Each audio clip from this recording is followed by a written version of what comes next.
Hello everyone, it's Kone. It's been a while since I uploaded, but today I come back to YouTube and Bilibili. To be honest, scamming and account stealing are common phenomena on Hypixel, which troubles not only players but also staffs. And gradually, it has become the largest dark industry behind Hypixel. But did you really know the story and truth behind the entire dark industry? In this video, you will not only learn about it but also listen to my own experience and how I got my stolen account back, and how to prevent this from happening. This video will be divided into 3 parts, which are the truth behind this, my real experience, and how I got my comeback. I've attached the timeline on the screen so you can drag the timeline to skip the part you want to listen to. It's also my first time trying this type of commentary video, so if you enjoy watching this video, consider giving the sub button a little bap. It's free and you can change your mind later. Also, don't forget to like this video and maybe share with your friends. I'd be really appreciated. Now, let's get into it. To begin with, we have to talk about how account stealing works. It all begins when you're chilling on Hypixel and suddenly someone invites you to their party and talk about they're holding a tournament and wanting to invite you to join. So you added the Discord. After that, they might send you a link to the server, which looks more than real. And when you enter the server, there has to be a register window that reminds you to input your email address and your Minecraft username. Then you may receive a verification code from Microsoft, which says nothing about verifying login requests from another location. You happily check the email, get the code, and fill in the verification code, and you press confirm. Then it reminds you of you're successfully logged in. Here it is not end yet. When you return game, and it's just been a while, you find your Minecraft account has been logged in from another location. Initially, you might thought it should be a casual internet lag, but after you tried logging in for so many times and got a message repeatedly telling you that you're failed, you finally realize that your account might be stolen, and it comes with no solution. Yes, that's the casual experience of how your account is stolen. But I haven't explained the principles behind this. I mean, the whole account stealing industry itself. Previously, I've met another scammer who told me they're holding a tournament. It was at the moment that I realized they have to be a cheater. However, I decided to hide my true identity as a YouTuber and went undercover as a victim. Just when I thought they were about to get my account, something happened. I suddenly stopped and asked them for why they were scamming. One of them did not acknowledge they were a scammer and pretended to be dizzy about this. The other did admit they were a scammer. So let's begin our story right here. According to Google AI, the countries has the most common scamming phenomena are Nigeria, India, Morocco, and North Korea.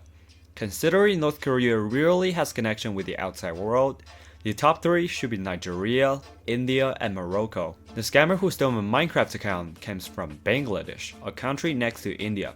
And also, the one who stole my $40 comes from India. Also, after that, I've encountered a scammer who I leaked their true identity before they could steal my account. They also claimed they came from India. And here are the reasons why these people scam. Scamming is a complex phenomenon driven by a mix of economic, social, and technological and psychological factors. One major contributor is poverty.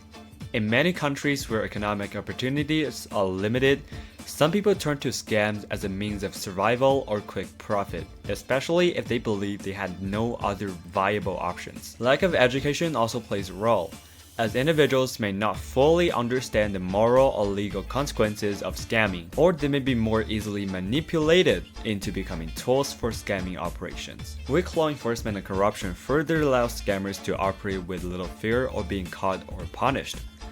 If the legal system is slow, underfunded, or corrupt, scammers feel emboldened. At the same time, advances in technology such as the internet, social media, and digital payment systems have made it easier and cheaper to target victims across the globe, often anonymously. Cultural attitudes can also contribute.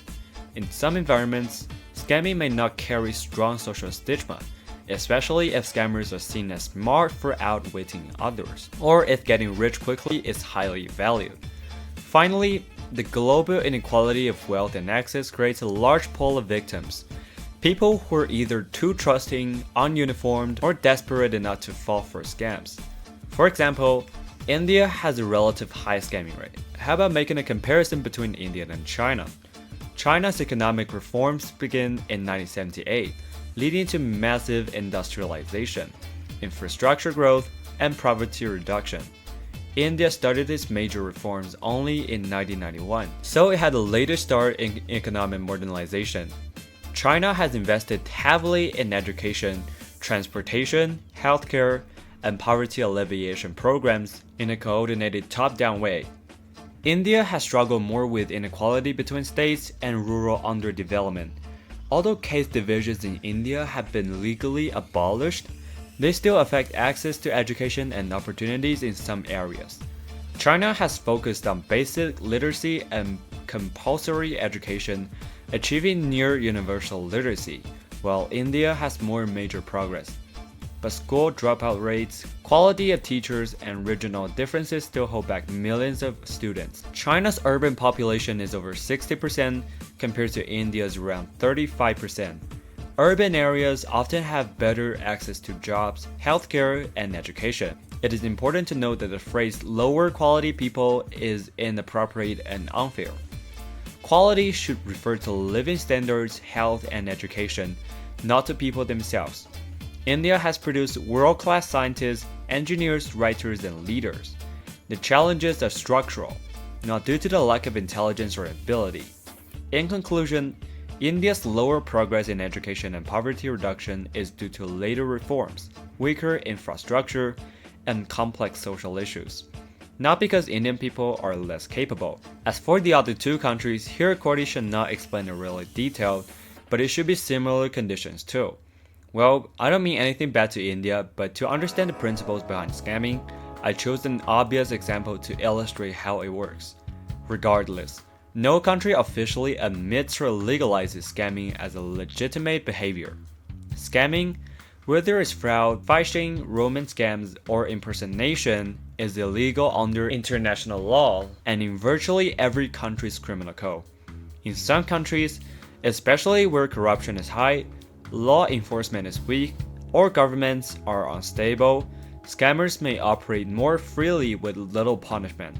This can give the appearance that scamming is tolerated, even if it's not officially accepted by law. Some countries or regions might even become known as hotspots for online fraud, not because the government endorses it, but because of poor cybercrime laws or outdated legislation. Limited international cooperation, officials turning to blind eye due to bribery or pressure, lack of technical capacity to track or stop cybercriminals. There are also scammers communities online where people justify or even glorify scamming, especially in poor areas. They may frame it as a revenge on the wealthy, survival in a broken system, or a smart hustle. But this is never official government policy. So while no government openly declares scamming as legitimate, in practice, it may become under-punished or socially normalized in certain areas, especially where economic hardship, weak institutions, and moral gray zone overlap. And I think that should be the truth behind this.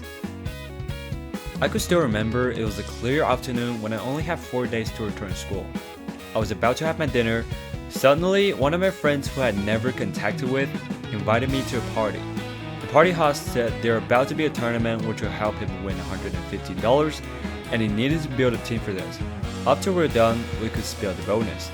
Though I was not quite interested in the money, helping others is always the thing that makes me happy. I said yes, and they asked me to add their Discord so they could invite me to the Discord server. After joining in, the first thing I did is verify. He said, without verifying, I cannot play the tournament with him. By the way, at the time, I still don't use Authenticator. I still have a password, so they could send me recovery codes to bypass filling in passwords. Here, I have to complain about Microsoft. Is it really hard for you to add a sentence the code is for logging in? So at least when I received my code, I didn't see the word. So I filled in my code, and it was just a few seconds. My Minecraft was logged in from another location. I was holding my bowl, sitting down in front of my PC screen, but could not eat anything. I froze. My hands were trembling at the moment, and I almost burst out crying. It was the Minecraft account that accompanied me for years, bringing me happiness and witnessed my growth. Also, my passwords of other social media accounts were stored in my Microsoft account.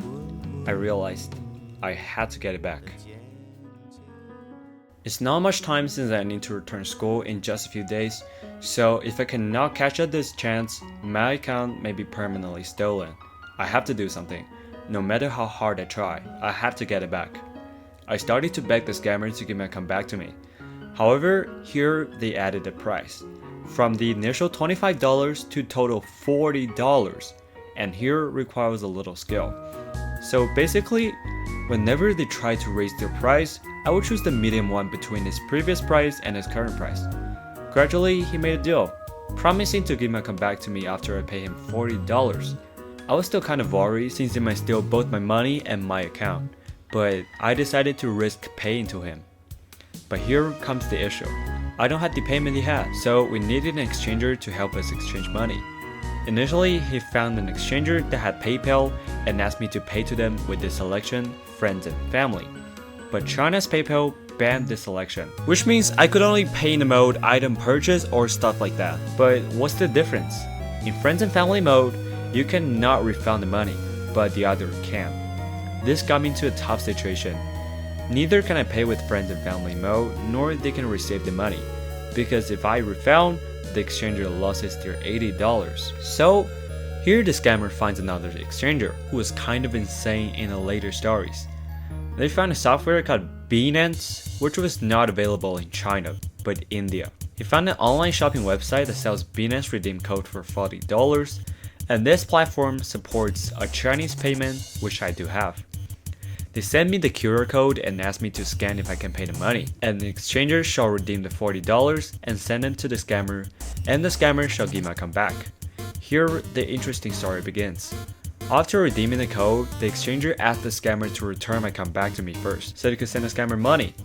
The scammer was quite unwilling initially, but later he gave in, giving me the password and email to my account. I happily and successfully logged in, recovering everything that belongs to me, and most importantly, removed the recovery code so they would never have the opportunity to log into my account. Also, I've set up Authenticator. This verifies every single login activity, which works by using your mobile phone and click on the correct number Microsoft provides you with. I made sure the scammer would never have the access to my account and sent a message to the exchanger to give the money to the scammer. However, the exchanger did not. They decided to return my $40 to me instead of giving it to the scammer. Though they said like that, they never returned the money back to me. Also, the exchanger comes from India, by the way, because he spoke Hindi and he claimed he was in India. Though I did not get my money back, I got my account back. As for the $40, I think it should be the tuition fee and being less naive and having the ability to judge whether a thing is correct or wrong. But no worries, QWERTY will teach you how to get rid of it. First, you have to use the Microsoft Authenticator and set your account as a no password account, so every single login has to be confirmed by you. Second, never input any verification code from Microsoft to any Discord bots or any untrusted websites. The only time you really input the verification code is when you log into Microsoft official website, and this website has to be login.live.com, or it shall be fake. Overall, it's my perspective and my experience on the scamming phenomena on Hypixel. It's also useful when you're using Steam or other gaming platforms. The next video shall be collaborating with Eclipsia, and I'll see you guys in the next video. Peace out.